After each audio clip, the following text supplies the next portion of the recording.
All right, everyone. This is Norvellcentral coming back at you with another YouTube video. And yes, this is my second video this week, and I'm super excited to come back with you. It is Miami versus Florida State week, and tomorrow will be the game. And this is going to be a super exciting for Florida State to kind of get on the right track to get bowl eligible for the first time since 2019. And I think it's a great way that Florida State can use this to springboard some of their recruiting classes, specifically in the 24 class coming up for next season. I think can be a really big factor for Florida State going there. And, we're going to be playing off at 7:30 Eastern time on ABC. This is the first time Miami's been able to experience that in quite some time because they've been on ESPN3 for the past 3 weeks. So, you really have to think about everything that's going on. And this all boils down to Tyler Van Dyke playing in this game. This is a star quarterback from Miami, had a shoulder injury in the Duke loss and has been kind of unable to play for the last couple of weeks. And you saw the last start that actually Jake Garcia had against Virginia. He wasn't really impressive. He had 15 passes for 15 of 29 for 125 yards, nothing special. Ja'Cory Brown is one of those wildcat quarterback types. He hasn't completed a pass this season, so we're going to have to see how he's going to be utilized. Can Florida State contain him if he gets on the field? But Mario Cristobal is kind of optimistic that Tyler Van Dyke is going to play. And I think that's very interesting considering that their offensive line so far through 8 games this season has allowed 21 sacks. And I think that's something you really have to factor in. Miami's rushing game with Henry Parrish Jr., I think, is a guy that's really talented. He's got 555 yards this season with 4 touchdowns. I think he can be a guy that they utilize. But a guy like Jalen Knighton, a 4-star prospect that used to be committed to Florida State, has not really played that well this season. He's got 163 yards and 0 touchdowns. He's had a fumbling issue where he's had 4 fumbles on the season. So maybe a guy like their goal line back, Thaddeus Franklin, maybe a guy, he's like 6 foot, 245 pounds. He has 194 yards and 5 touchdowns. So maybe they utilize him on offense. The offense is just so inconsistent for Miami. You're seeing those 2 targets they have. They have tight end Will Mallory, who's a very talented piece, 6'5", 245 pounds. You also got a guy like Colby Young, who has kind of emerged on later in the season as a 6'5" target. So then when you're looking at it with the offensive line being as banged up as it is, do you really even want to put Van Dyke in that situation? I understand that he's probably the best place that you can have to win a rivalry game, considering that you do have 2 upcoming games with Clemson and Pittsburgh and Georgia Tech sandwiched in between them. You really don't know. I mean, it's just kind of a situation where you want to see more out of that offense. On the defensive side of the ball, I think it could be key for Florida State to be able to kind of utilize this because their defensive front is so talented, that 4-man front, especially at Mesidor, he's got 5 sacks. And you got Leonard Taylor, the defensive tackle over there, I think is really good. They got Harvey also that's got 3.5 sacks. There's a lot of pieces there. And I think Miami is in a very aggressive defense. They have 29 sacks on the season, second in the ACC. And I think they can be able to utilize a lot of those guys and don't really have to blitz a whole lot of linebackers or defensive backs. Problem is, though, their linebackers are very thin. Wesley Basaint, a guy that Florida State was going after in the last recruiting class, he's been hurt. There's been a lot of guys that have been out for them, but Corey Flagg Jr. is a guy who I'm looking at outside of linebacker. They're going to have to probably push him on the inside. Caleb Johnson, the UCLA transfer, I think is another guy that can probably be able to be in a quality role there. On the defensive backside, they allow a lot of big plays on the season. I mean, you've seen the plays against Middle Tennessee State, most definitely the 98-yard touchdown that they allowed. They allow a lot of big plays. And Tyreek Stevenson is probably the best guy they have at cornerback. James Williams is a guy who I really like, but he didn't even play against UVA because of the injury. So their secondary, they've only had 7 interceptions on the season, so they don't really have a whole lot of the turnover chain, or they don't even have that anymore. So I really don't even know what's going on with that situation. And you're just trying to find ways to be efficient. Florida State struggled in the red zone. Specifically, they're 104th in the country in that regard. And Miami, they've been an okay red zone offense, but they've also been very inconsistent with their offensive outputs as well. They've got losses to Middle Tennessee State and Duke. They haven't played well very much all season.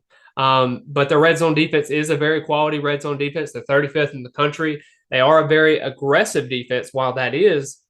And I think Florida State can take advantage of this. This is why, in my prediction, I kind of looked at this as kind of a game where Florida State could be able to dominate on national TV. But I think this is going to be a game where Florida State runs the football efficiently. Trayshawn Ward is expected to be back unless there's any major setbacks in this game. And I think Jordan Travis, even though he only had 1 carry for 7 yards against Georgia Tech, I think he's going to be utilized in this game. And I predict him to have 80-plus rushing yards in this game.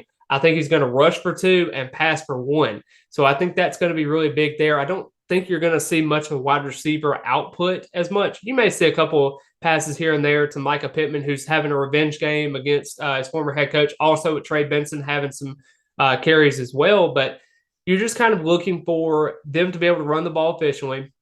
Don't fumble the ball. Don't have these self-inflicted wounds. Don't be able to have false starts to create negative plays for them. Because if it's 2nd and 15, 3rd and 15, Miami's just going to pin their ears back at that point and just be able to kind of go after you aggressively with their defensive line and just basically drop, 7-6 in coverage, and that's going to be the end of it. At this point, Jordan Travis is going to have to be able to scramble out of the pocket and make plays with his legs.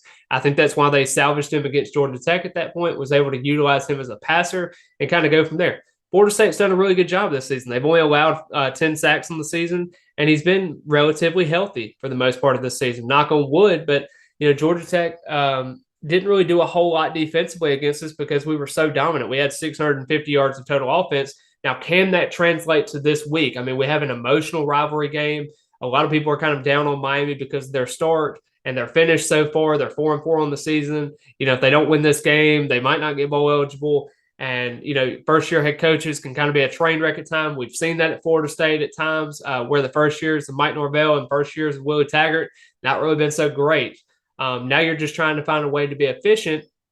If you go 6-3 in this stretch and you got 3 more games remaining against Florida, Louisiana, Lafayette, and Syracuse, that could be a big confidence booster for the rest of the season.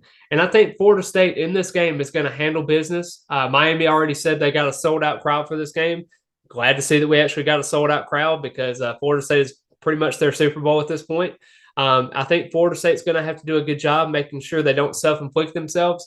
But I have Florida State winning this one, 31-17. I think that's a pretty good number for this game. Florida State's favored 7.5 points, and the over-under is at 53. I think Florida State's going to have over the spread, but they're going to get the under on the team total because I don't think Miami's offense has enough in them. Even if I see a hobbled Tyler Van Dyke, I really don't worry about it as much. And I know Adam Fuller has had those consistencies in being able to allow teams to kind of drive the field and play that bend but don't break defense. But this is not the offense to really concern yourself over as much in terms of that. We already saw what happens when you have a pocket passer at quarterback like Phil Jakovich was at Boston College when we beat them 44-14. Florida State does primarily well against those teams. It's only when you have the dual threat quarterbacks even like that. Now, minus the Will Shipley performance that he had when Clemson played Florida State, and it was kind of an avalanche of turnovers and everything kind of went against our way. I mean, when you look at it, I mean, Florida State has done a pretty good job in terms of that. I mean, even Sam Hartman with that offense, I mean, that offense was pretty good. They had our number for a little bit, but you want to see Fuller be able to come out, play aggressive through this whole game. And I think Florida State's going to get the job done in a pivotal win against Miami to keep this recruiting momentum going and also to get Florida State back on the right track, get them in a bowl game, and let's go to work for the rest of the week. But I hope each and every one of you enjoyed this video. Please like the video, comment your thoughts, subscribe to the channel. I'm trying to get back into the YouTube side of things. It's just taking me a little bit longer than others. Just hopefully going to get everything pieced back together and we can try to do consistent daily and weekly videos. And hopefully everything goes pretty well with that. But if anybody has any questions, feel free to DM me at Norvell Central on Instagram or at Central Norvell on Twitter. And I will always respond to those DMs. So if you have anything, just let me know. And I hope you all have a great rest of the day. And as always, go Noles.